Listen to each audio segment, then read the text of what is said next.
Olá pessoal, tudo bem com vocês? Eu sou o Fábio André Gomes e estou aqui para apresentar um vídeo sobre atualizações da área trabalhista e previdenciária. Bom, primeiramente eu quero agradecer ao pessoal do GRH por me dar mais essa oportunidade de estar aqui falando com vocês. Para quem não sabe, normalmente eu faço a abertura de todas as reuniões mensais do GRH, que normalmente são realizados lá no CIESP, mas, infelizmente, com a pandemia, eles, como todos os eventos presenciais, foram interrompidos e a gente, né, desde então, nós não temos nos reunido e eu sinto bastante falta disso. Falo sempre para a Lia que eu acho que espero que volte o mais rápido possível, que a gente possa, que nós possamos nos reunir novamente, nos encontrar, conversar naquela reunião que sempre tem um clima muito gostoso lá no GRH. Mas na impossibilidade nós estamos gravando alguns vídeos e hoje eu vim fazer aqui, gravei este vídeo para falar sobre atualizações da área trabalhista e previdenciária, que basicamente é o que eu faço na reunião, em toda reunião do GRH, né? E hoje com uma questão importante que eu quero citar aqui. Eu não vou falar do e-social. A Lia sempre fala que vira e mexe eu falo do e-social, mas o e-social está paradinho lá, não temos nenhuma novidade do cronograma que foi suspenso também pela pandemia, então não vou falar sobre o e-social hoje. Bom, gente, eu separei 4 assuntos importantes e rápidos para discutir com vocês nesse vídeo. Primeiro, é um problema grande que as empresas estão enfrentando ultimamente, que é a questão do pagamento do abono do PIS o não pagamento, na realidade, em função da negativa da Caixa, porque as empresas, segundo ela, não estão apresentando a RAIS. Vejam mesmo. A gente já teve muitas empresas que não entregam mais a RAIS porque estão apresentando as informações no e-social, não é isso? Então, as empresas do Grupo 1 e do Grupo 2 do e-social já não apresentaram a RAIS Ano Base 2019 em função das informações que estão sendo apresentadas pelo e-social. Ok, só que quando os empregados dessas empresas, muitos deles, foram sacar ou retirar o seu abono do PIS, chega lá, a Caixa fala que as informações não foram declaradas na RAIS, por isso eles não vão ter direito ao abono. Gente, isso é um erro tremendo, né? Por quê? Porque essas empresas não apresentaram a RAIS porque não são mais obrigadas, porque as informações foram apresentadas através do e-social. Inclusive, recentemente, no próprio site da RAIS, mais exatamente no dia 14 de agosto, foi publicada uma notícia em que eles informam que o próprio trabalhador pode entrar no site e consultar as informações que foram apresentadas tanto pela RAIS, pelas empresas do Grupo 1 e do Grupo 2, como pelo e-social, né, nas empresas do Grupo 1 e do Grupo 2, como pela RAIS, nas empresas das demais empresas no Brasil. Então, também a empresa pode entrar lá e confirmar as informações que foram apresentadas. Então, gente, não faz sentido acontecer isso que está acontecendo com os empregados que não estão recebendo o abono, né? A gente tem aconselhado as empresas a acompanhar os trabalhadores até a Caixa, esses que tiveram esses problemas, acompanha esse trabalhador até a Caixa, leva o ato que dispensou a empresa da apresentação da informação da RAIS, que comprova que ele não tinha que apresentar a RAIS, leva, inclusive, pode até levar essa notícia no próprio site da RAIS, que informa. Ela foi publicada dia 14 de agosto. Tá? Ela pode, inclusive, também printar as informações do e-social, que são as informações do ano passado, e acompanha. Não há sentido algum nesse posicionamento de algumas agências da Caixa Econômica com alguns trabalhadores. A informação está lá. Tá? E se a informação estiver nesse site da RAIS, normalmente a Caixa continuar fazendo isso, aí sim, sem dúvida alguma, a empresa tem que partir para uma atitude mais incisiva e até uma ação judicial, porque na realidade a empresa fez tudo certo. Inclusive, esta própria notícia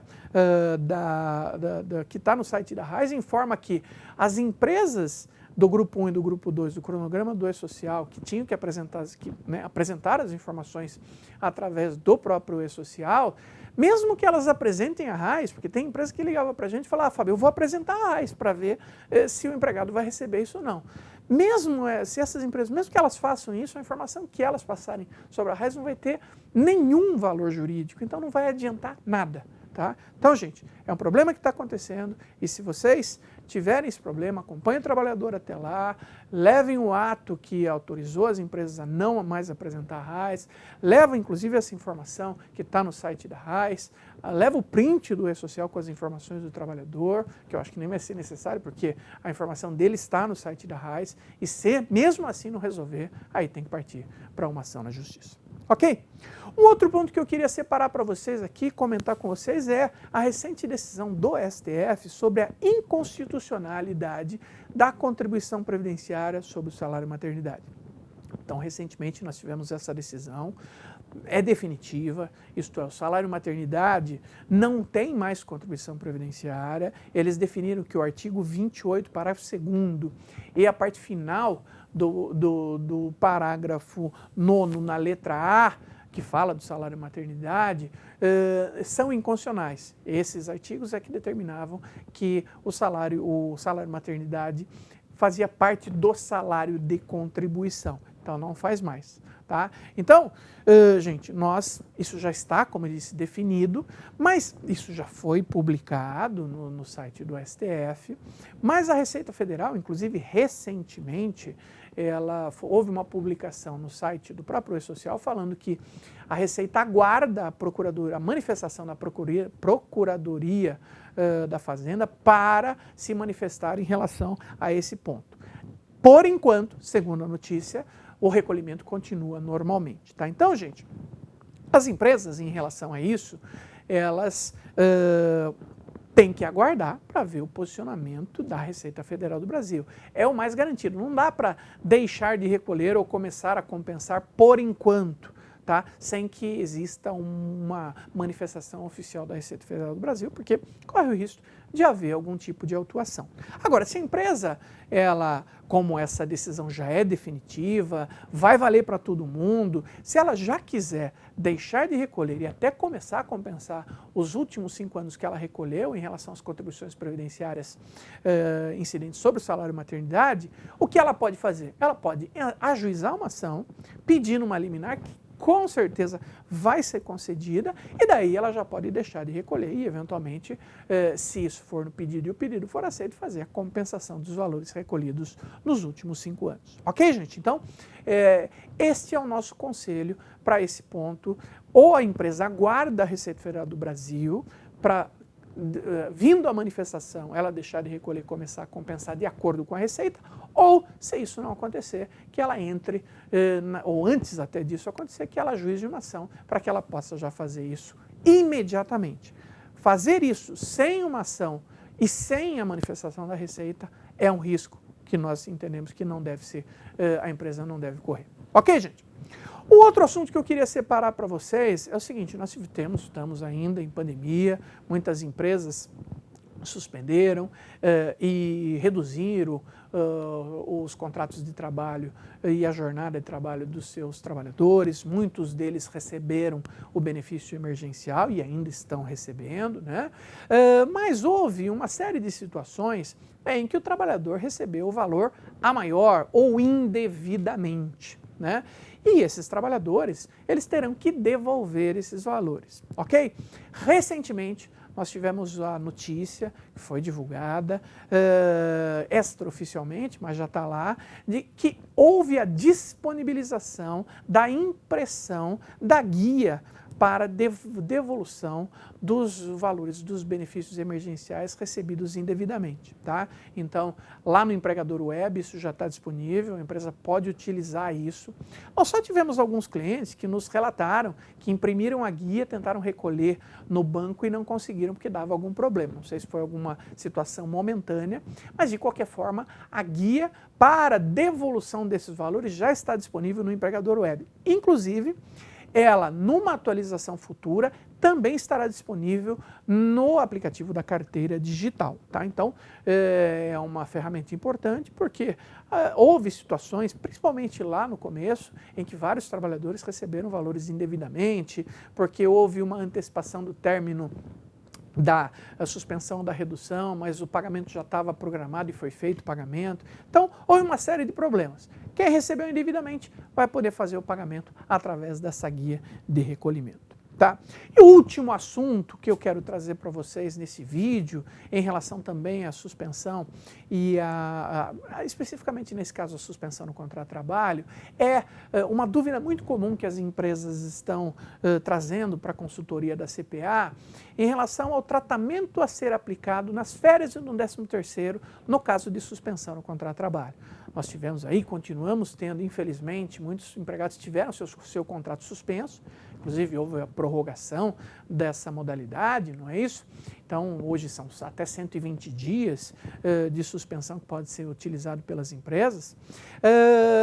E as empresas estão perguntando, olha, eu fiz a suspensão no contrato de trabalho dos meus empregados, como é que eu vou tratar esse período da suspensão nas férias e no 13º?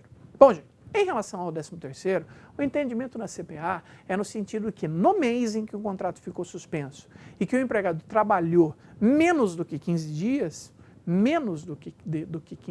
ele não vai ter direito a esse 1/12 do 13º. Tá? Então, a empresa tem que olhar, dependendo do dia em que iniciou e terminou a suspensão, se neste mês ele trabalhou menos de 15 dias, ele não tem direito a 1/12 do 13º. Por quê? Porque a lei não é um dispositivo legal que fala isso. Na realidade, a lei da redução e da suspensão não fala nada em relação a isso. Mas a lei do 13º fala que ele tem que trabalhar pelo menos 15 dias no mês. Então, no mês em que ele trabalhou menos do que 15 dias, ele não tem direito ao 1/12 do 13º. Agora, se mesmo com a suspensão, em um determinado mês, ele trabalhou 15 dias ou mais, ele tem direito a 1/12 desse valor. Tá? Já em relação às férias, gente, não há também nenhum dispositivo que fale tanto da perda do direito, como também não há dispositivo que fale da alteração do período aquisitivo de férias em relação à suspensão. Então, por isso, o entendimento da CPA é no sentido de que, em relação às férias, o empregado mantém o período aquisitivo normal e não perde o direito às férias, nem a nenhum 1/12 das férias em relação à suspensão. As férias serão pagas normalmente para esse trabalhador quando ele terminar o período aquisitivo e já estiver dentro do concessivo. Ok, gente? Então, esses foram os assuntos que eu quis trazer para vocês aqui nesse vídeo de atualização. Nós combinamos, eu e a Lia, de que nós vamos fazer esse vídeo uma vez por mês, para que a gente possa trazer para vocês todas as novidades em relação à área trabalhista e previdenciária, que é muito importante para todos os profissionais do RH e que participam sempre das reuniões do GRH. Ok, gente? Um grande abraço, até a próxima. Tchau!